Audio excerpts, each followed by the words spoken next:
Hi there guys, it's Sam from Kitesurf. Real quick video today. I was out kitesurfing and was given the inspiration for this when I had some guy riding up behind me and nearly forced me onto the beach because he didn't turn off in time. Then another guy turned right into me and tangled my lines up and things like this. Had a bit of a disaster, so I thought I'd do a quick refresher on rules of the road. Now, I plan to do a few of these videos and I'll just cover one point in each so as not to give you overload, because there are quite a few and they apply in various different situations, so it can get a bit complicated. The problem is that very few people seem to either be taught this or to remember it. So you go out on the water and it turns into a real mess out there basically.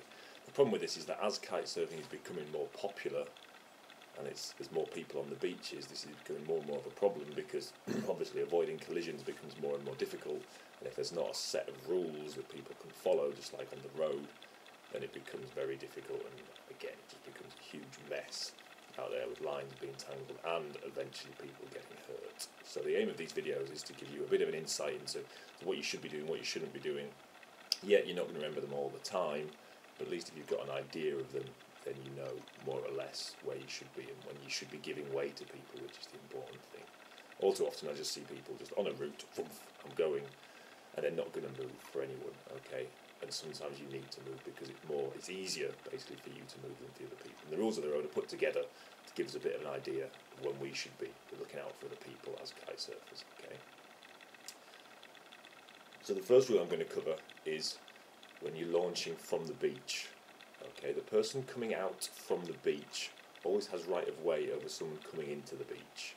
Now this applies, obviously there's varying distances. What do you class as coming out from the beach? Well, basically as long as the person coming out from the beach is in white water, they have right of way. So as the person leaving the beach, as they're coming through all the white water and all the horrible waves and things like that, they have right of way over anyone coming in towards the beach. The reason for this is really simple, because obviously they're having a much harder time of it getting out over the waves than people coming in over the back of the waves. The people coming in towards the shore should give way to the people coming out. All too often you don't see this because the people coming in want to play on the waves, and the people trying to get out are often the beginners.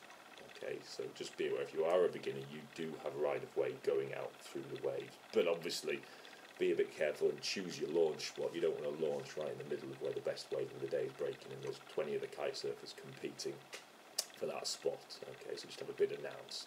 Once you're out past the white water and back into the green or the blue water at the back, or brown if you're in the UK, brown water at the back of the waves, then different rules will apply, which we'll talk about in another video.